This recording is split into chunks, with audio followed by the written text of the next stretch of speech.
Hey there, welcome to this week's episode of Next Level Play Therapy. Today we are going to cover 4 of the essential skills that we need for play therapy. Using Sandtray in play therapy. And sorry, I just noticed we are having trouble. I guess we're not streaming onto LinkedIn today. I was actually having trouble. My plan was, for those of you watching on LinkedIn and YouTube, my plan was to show you some photos of what I was talking about, but I couldn't upload them. So I don't know if it's a StreamYard issue. I'm hoping, Brill, maybe you can get that connected. I don't know what to do on my end. This is kind of in my way. View on LinkedIn. All right, that was not a good idea. Sorry, we are having technical issues today. There we go. There we go. I'm moving my notes out of the way, trying to click to join. See if that works.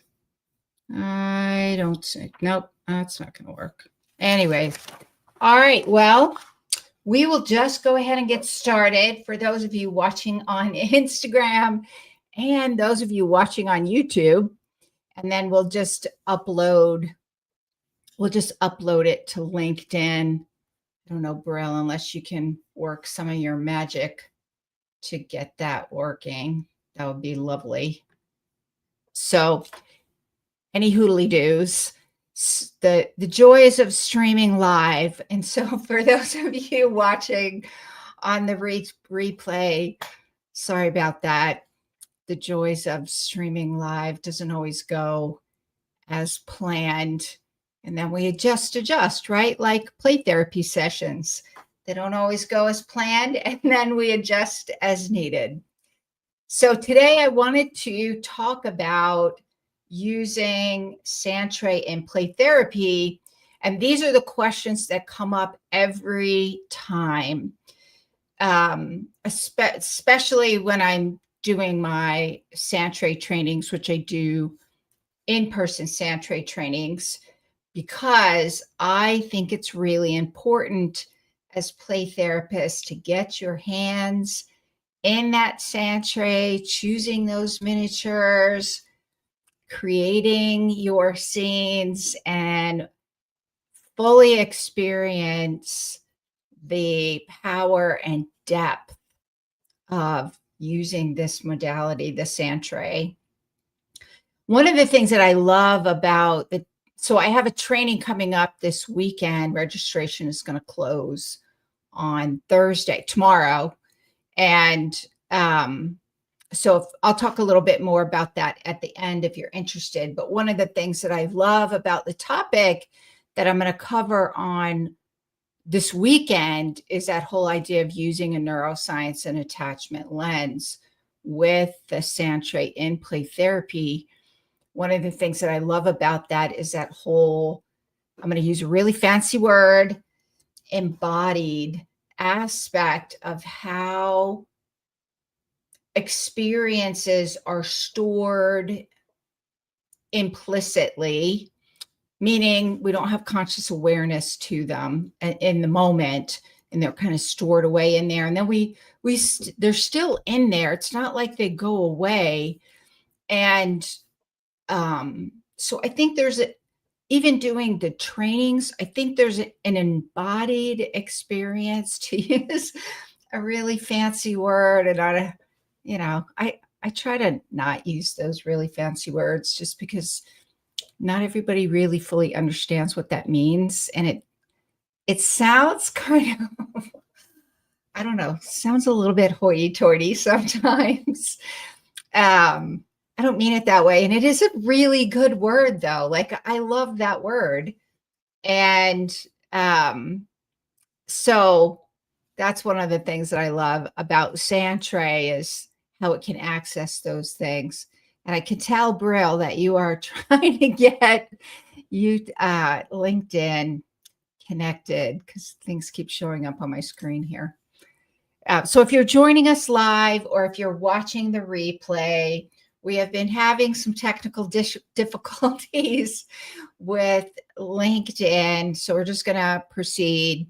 Today's topic is 4 basic skills that you need when you're using the sand tray in play therapy.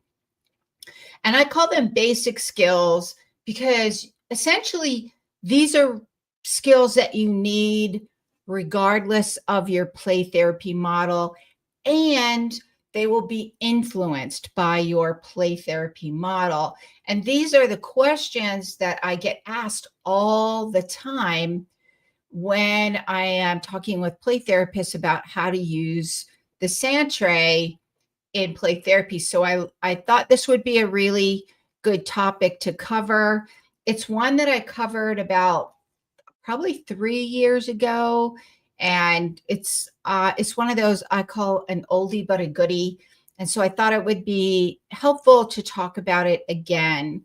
And so today's topic is building skills using sand tray effectively in play therapy, and we're going to cover four basic skills that every play therapist wants to know when they're using the sand tray. Okay, first one is, how do you introduce the sand tray? And the answer is it depends. Depends on your play therapy model. For example, child-centered play therapy, you're not going to introduce it. It'll be in your playroom. You'll have a sand tray. You'll have miniatures if you choose to have those in your playroom. And if you're using child-centered play therapy, then you're going to still use the same type of tracking skills, but also you're still following. You're not leading. And if you're introducing it, then you're leading. So you're following and you're just going to use your typical child-centered play therapy skills. There are a couple across most of the other models are either directive or kind of a hybrid of sometimes you follow, sometimes you lead. Like Adlerian play therapy, sometimes you follow, sometimes you lead. Gestalt play therapy, sometimes you follow, sometimes you lead.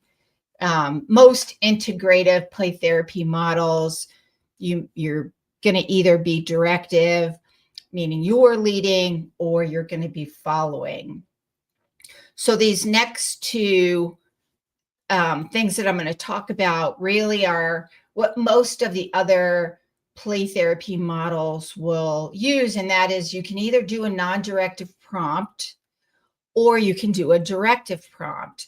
And in what I call a non-directive prompt is the way that I was trained way back in the day, using the prompt of you can create a world in the sand. So that would be a non-directive prompt. Or maybe a little more directive would be you can create a safe world or your ideal world. Those are still pretty generic and very open-ended. What I like about those is that you can get so many opportunities or options, like what you can see, the possibilities. That's the word that I was trying to find in my brain. The possibilities of what can unfold in the sand tray with a much more generic prompt is higher than if you use a directive prompt. But sometimes if you're working on specific things or specific issues in play therapy using the sand tray, then you're going to have more specific targets to focus on. I say that hesitantly because I don't know if targets is the right word either, but it's still a good word and we'll go with that one. So more directive, meaning you're working on specific things. So for example, one prompt that I may use that's a directive prompt if I'm using more of an integrative or prescriptive play therapy approach. I say integrated, but I don't know. Prescriptive is still a good one. Play therapy. So if let's say I have a child who has a pretty significant anxiety, and let's say one of the things that is happening because of this high level anxiety is they're having nightmares, and they're having nightmares frequently. So maybe I want to target exploring what is going on with those nightmares and see if I can figure out what's activating this, and also access the therapeutic powers of play for indirect teaching or maybe even direct teaching. And so I might give the prompt of use the miniatures that best represent your nightmare and create that in the sand tray. Oftentimes, I'll give my clients the option of either using art or the sand tray. So I'll let them choose if they want to use the sand tray, if they want to use art. So if they're using the sand tray, then they're going to choose the miniatures and arrange them in the sand tray.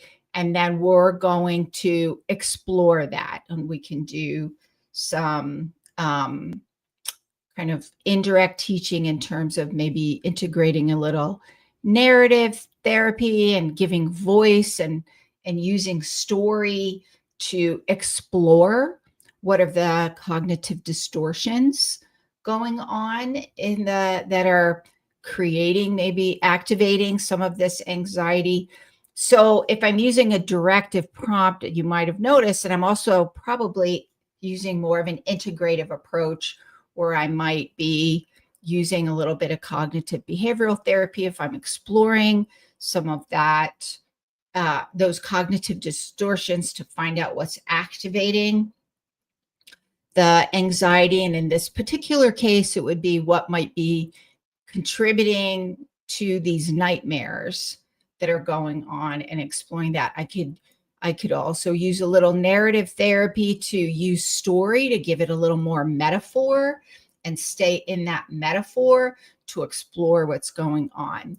So you can see how your play therapy model, your theoretical model, is going to influence what you do in the play therapy room.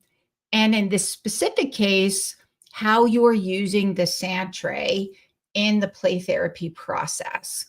So introducing the sand tray, those are, you can either, if you're a child-centered play therapist and you're using child-centered play therapy and you have that sand tray in there with the miniatures, then you're just going to use it however you use sand tray.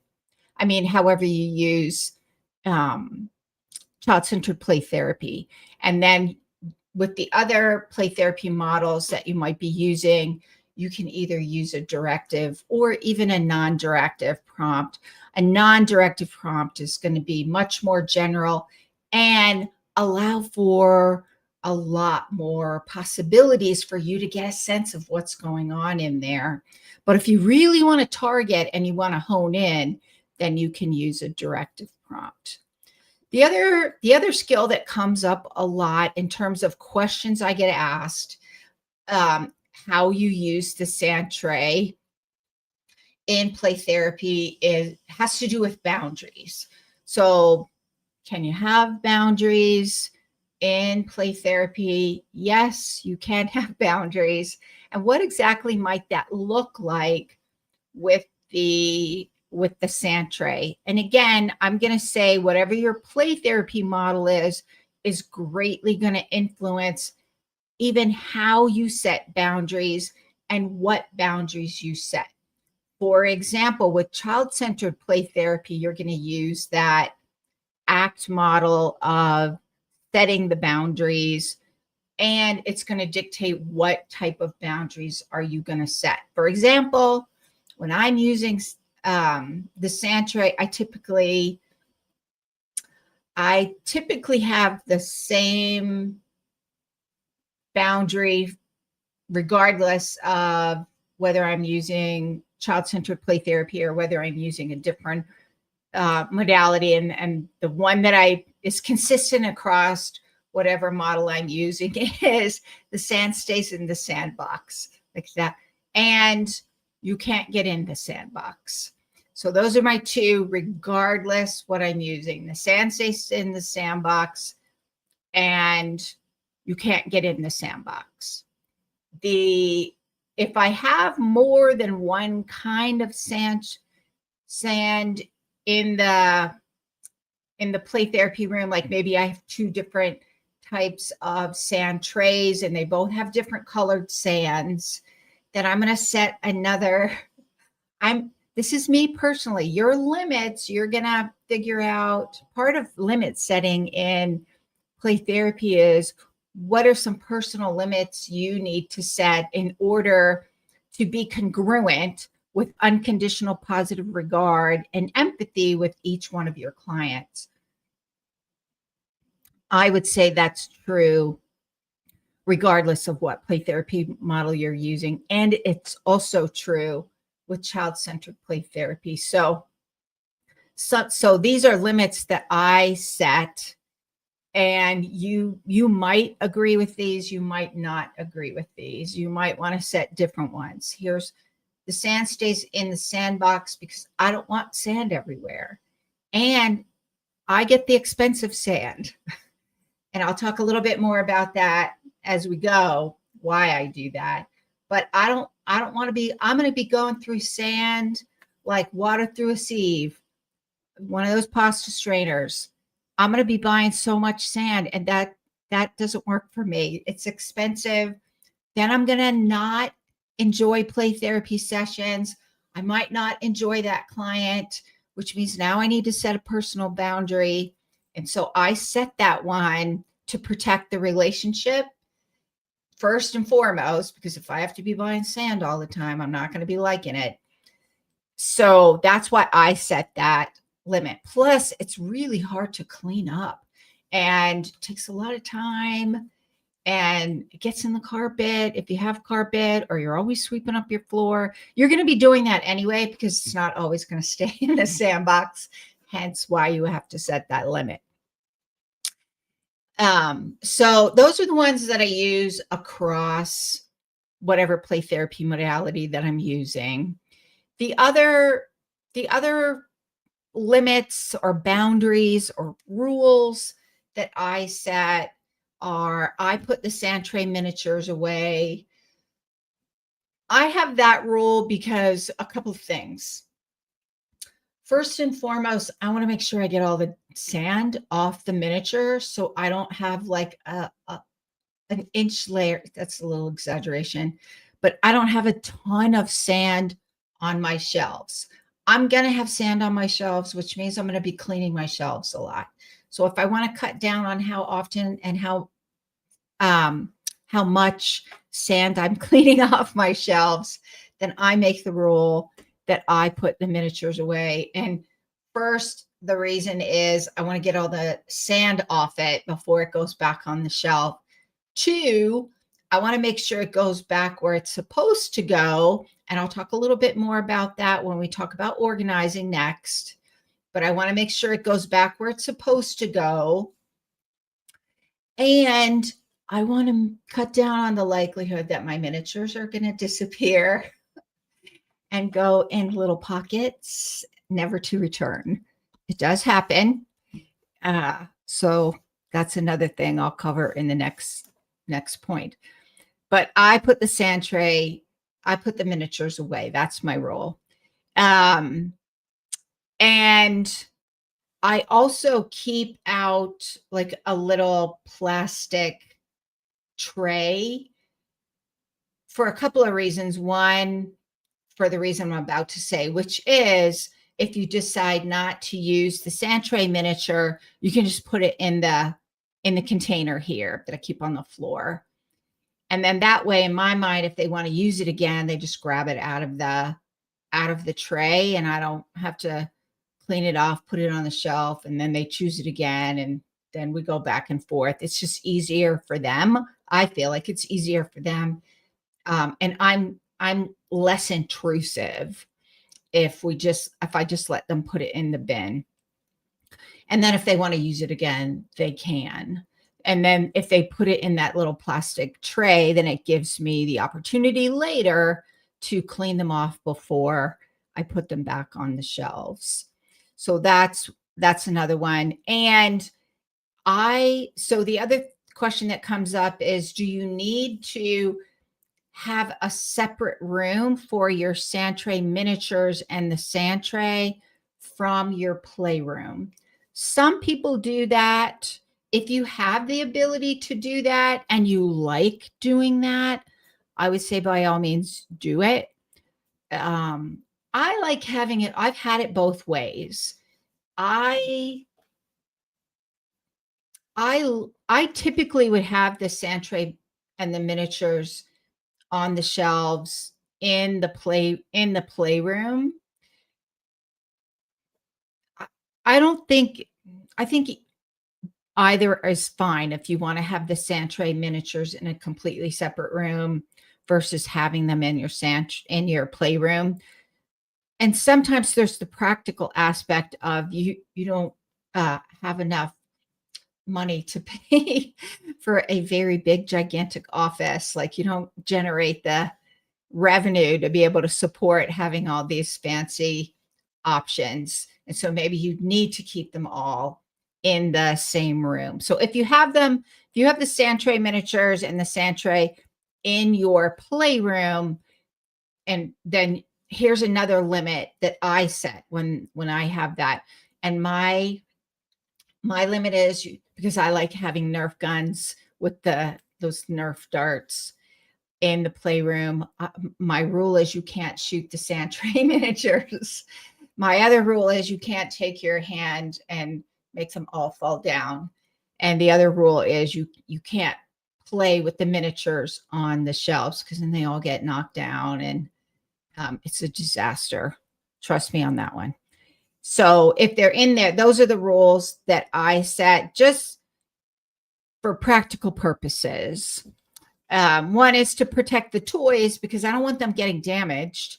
And two is protect my time because I don't have time to set up those sand tray miniatures every single time. So those are the boundaries. And the whole point of boundaries really is, like I said, to protect the relationship, to protect the toys, and to protect you. Like, my other rule is you can't shoot me with the Nerf gun darts because I don't like being shot with the Nerf gun darts. So that kind of just keeps a little structure. I look at boundaries as structure. This is how we do relationship in my playroom. And we do relationship this way because it helps me to make sure that I can protect this therapeutic relationship and access unconditional positive regard and empathy, so you can have that felt sense of, I think you're the most awesome kid in the world. We need boundaries. So then the third skill, or the third point, is organizing. This question comes up a lot. How do I organize? Should I have them standing? Can I have them in bins or little buckets? How should I organize them, and why? So from a traditional sand play, and in other videos, I've discussed the difference between sand play and sand tray. Those are different. So, but for the sake of today's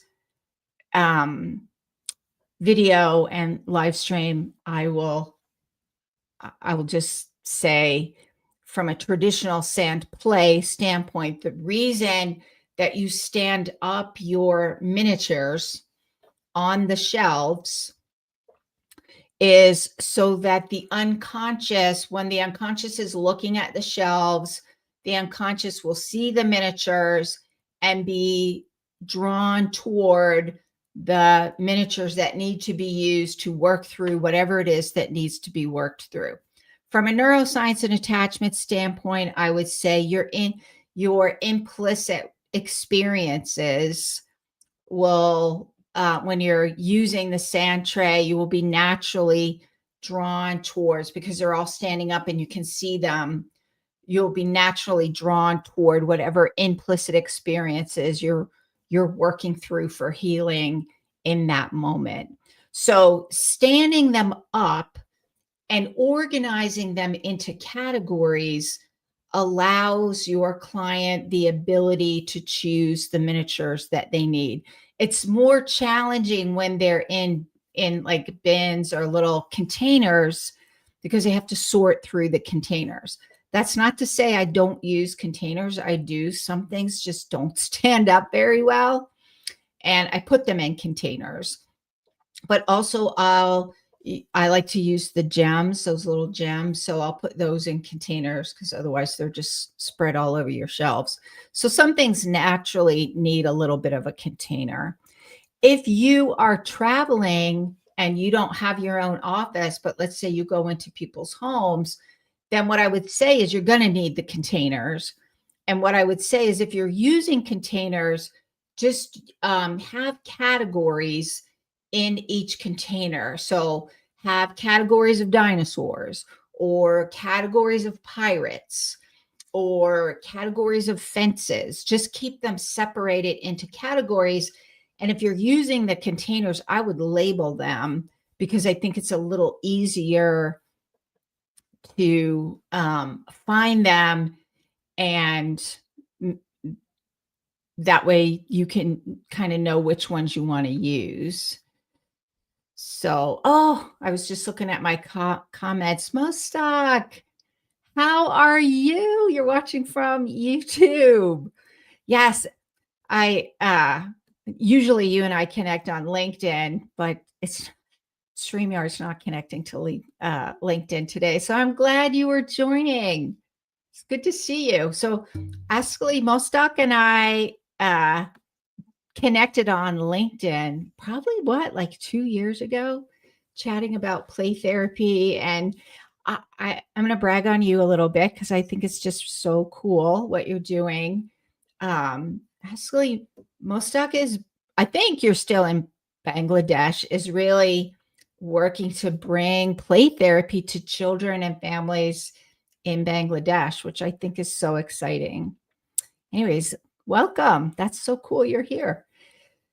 All right, so back focus. Sorry, I get a little distracted with the comments. Plus, I like connecting with people. So organizing. The other thing that you want to keep in mind is, regardless of if you are using containers or if you're standing them up or you're using a combination of both, you want to have them organized into categories. The reason for that is it's easier for your clients to find them. So in the playroom, we keep our playroom organized. We keep things in the same place, because our clients will come back week after week and they know exactly where they need to go in order to find whatever it is they're working on that particular day in the playroom. The same is true for the sand tray miniatures. You want to have them in the same place, because when your clients come in, they are thinking about that sand tray. They are thinking about what they want in their sand tray world, or what it is they're going to be making that week. And they're going to go straight to those sections. So that consistency, and it builds a sense of safety and familiarity, breeds a little bit of safety in there with your clients, and helps them get to do whatever that work is that they need to do in the playroom. So you want to keep them organized, keep them in the same place.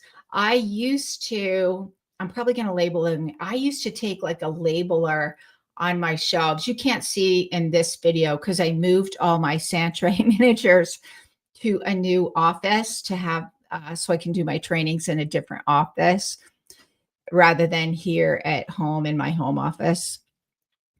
And eventually I have so many, I'm never moving again. There's I have thousands. And so what I like to do is I used to label them, so then we knew where all the sand tray miniatures go. I just like being organized. You don't need to label your shelves, but if you're an organized person like me, you like to make the labels, that that can be helpful. And then you always want to make sure that the shelves are clean. So you're going to have to keep them clean. I like to keep a little small paintbrush, like one that's like an inch, and then I just dust the shelves off using the paintbrush. It's easier. Also, I use that to clean off the miniatures before I put them onto the shelves. So just kind of like a little organizing, cleaning tool. And if you take one of those pasta strainers, um, I use the kind of the metal mesh kind with the handle. When they have a ton of miniatures in the sand tray, especially a lot of jewels or maybe a lot of little tiny miniatures, you can use that little sifter, like pasta strainer, and scoop them up and sift out the sand before you put them all in your little plastic tray, and then put them away from there. Just a little tip. And then the third thing that gets asked a lot is choosing sand and sand trays. Like, does the sand matter? I would say most people, myself included, use what I call the starter sand, the kind that you can get in the, like the home supply, like the home, we have like Home Depot and Lowe's, the home hardware store. Those of you that are not in the US, you probably call those stores where they have all the things to remodel your home and tools and all those kinds of things, or the craft place where they have the sand, or wherever you buy sand for your outdoor sandbox.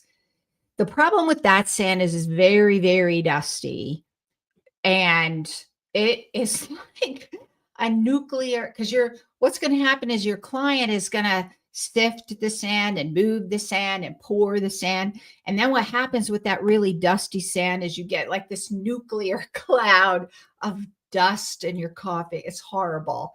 So for that reason, I always recommend invest in more expensive sand. Like you can go on play therapy supplies, or what is that? You can probably get it on Amazon. It's called Sandtastic. And you can get it in different colors. I use the white. I call that the other starter sand. It is a little dusty, but it's nowhere near as dusty as the other one. I call that like the mid-range price for sand, because it still is a little bit dusty, but it's not as bad as the other cheap sand. The best sand is Jurassic Sand, and you can go to Jurassic Sand website. They don't have dust. It is more expensive. It is worth it though. And if you go on my website, scroll through way back, go back through, not my website, if my YouTube channel. You go on my YouTube channel, Kathy Spooner, Renewing Hearts, scroll back on the live tab till you find the one about sand. I've done a couple of previous episodes on sand, and I even had the Jurassic Sand people. I love them. The Jurassic Sand, you can get different textures, you can get different colors. It's all natural, and they make sure to take the dust out, and they guarantee there's no dust. So that one's more expensive. It's definitely worth it though, if you have the ability to do that. You just need one 25-pound box for a sand tray. I typically only use half a 25-pound box in my standard size sand trays, and then I have the rest to refill as needed. So for the sand, the other thing I get asked is, does the color of the sand matter? And I would add to that, does the texture? I would say it just gives a different experience. Is there one that you need to have I don't think so. I think it's just preference. The neutral sand is what people are used to. I call it the starter sand. If you want to have other options for sand for your clients to use, then you can have that available.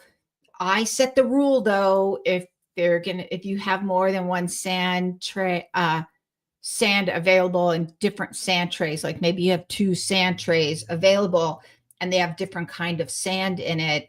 My rule is you can only use one at a time, because here's what happens. It's like your Play-Doh. When you let kids mix your Play-Doh, then it's no longer green or blue Play-Doh, it's mushed up Play-Doh. And that's what happens to your sandbox. Is it's no longer like, maybe like in the past I've had different kinds of sand, and what would happen is I had white sand and I had black sand, and they would use both, and then both sand trays were now black and white sand, and I didn't have a white sand tray or a black sand tray. I had 2 salt and pepper colored sand trays. So that's up to you, personal preference. I don't let them mix the sand. And so you can decide. I think it's a preference. I have found that the different colors and the different textures give the experience a different experience. The size of the sand tray, typically, like the standard traditional sand tray, is the rectangular sand tray with blue inside. Maybe it's a wooden sand tray and it's painted blue inside, or maybe it's just a blue plastic one. The theory behind the blue on the inside is that blue can represent water or sky, and so they can create water by moving the sand around, create an ocean, create a pond, create a river. That's the benefit of having the blue on the inside. Nowadays, you can get the octagonal shapes. You can get the round, like I have a big old round sand tray, which is awesome. Those create different experiences as well. With a round sand tray, there's no corners. With an octagonal sand tray, there's kind of a lot of corners. With a traditional rectangle, there's 4 corners. And so what happens in the sand tray based on the shape gives a different experience for the builder of the sand tray. Do you get a big one or a small one? Typically, the standard size rectangle sand tray, the theory is it's what your eye can take in with that container, because the sand tray is the container for that unconscious material, or as I would say, all those implicit experiences.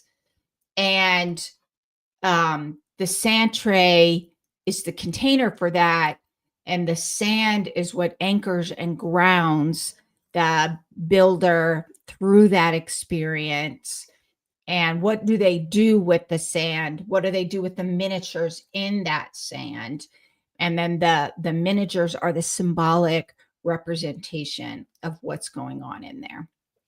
So those are the 4 basic skills for using the sand tray, pretty much regardless of your play therapy model. We kind of broke down the essentials of using the sand tray in play therapy, how to introduce the sand tray using both directive and non-directive prompts, how to organize your sand tray, what kind of boundaries you can use, and then some reasons, or not reasons, but some ideas or tips or things to consider when you are choosing sand and choosing what type of sand tray that you want to use.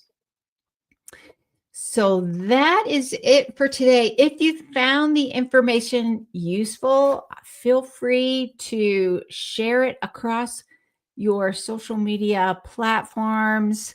Feel free to comment. I'd love to hear your feedback. your ideas, the things that you're doing with Santray. So feel free to post in the comments. I forgot to say that at the beginning because I got a little distracted by the fact that we couldn't connect to LinkedIn today. For those of you watching the replay on LinkedIn, I'm sorry. We were having technical difficulties today. And for those of you watching the replay on Instagram or YouTube or in my Facebook group or LinkedIn, feel free to comment. Feel free to share the information. If you're watching on YouTube, I would love it if you would follow the channel. You'll get notified every time I go live when there's a new video in there. And if you're listening on the podcast, I would love to hear from you as well. You can pop over to my Instagram channel, Renewing Hearts Training, or even message me or yeah, I was going to say something else, but oh yeah, now I remember. Leave a comment on Apple Podcasts. I would love to hear from you. What's helpful? What would you like to see more of? That would be amazing. For those of you who are interested in the Santray training or my Santray trainings in general, I do have one coming up this weekend. It's called Using a Neuroscience and Attachment Lens with Santray in Play Therapy. It's a 2-day in-person training. I like to do the in-person training because we do a lot of making sand trays. So you get your hands in the sand, you're creating sand trays. We're using that as opportunities to learn how to identify themes in the sand tray, how to hold that sand tray experience, what to say, what not to say. In this particular training, we're using a neuroscience and attachment lens. So understanding implicit experiences, that sensory aspect, the self-regulating experience for clients or dysregulating depending on the client, and how to support your clients using Santray in the play therapy process with that lens. We do a lot of identifying themes and how to hold that and what to do with that. So that's one of the reasons I keep it a really, really small group. We do a maximum of 12 people. Ideally, we have like 10, usually 10 to 12. And that way we get a lot of hands-on, a lot of individualized experiences. So if you're interested in the training or trainings I have coming up, then pop over to my website at rhplaytherapytraining.com. That is rhplaytherapytraining.com. You can either go on the courses or trainings page, and you'll see the training. Registration for this one closes tomorrow. Using a neuroscience and attachment lens in Santray and play therapy. I have some other trainings coming up as well. So if you're interested, pop over to my website. You can also check out the resources over there. We're also putting links in the comments. So if you're interested, you can also check the comments or feel free to message me if you have questions. And I will see you next week. Bye for now.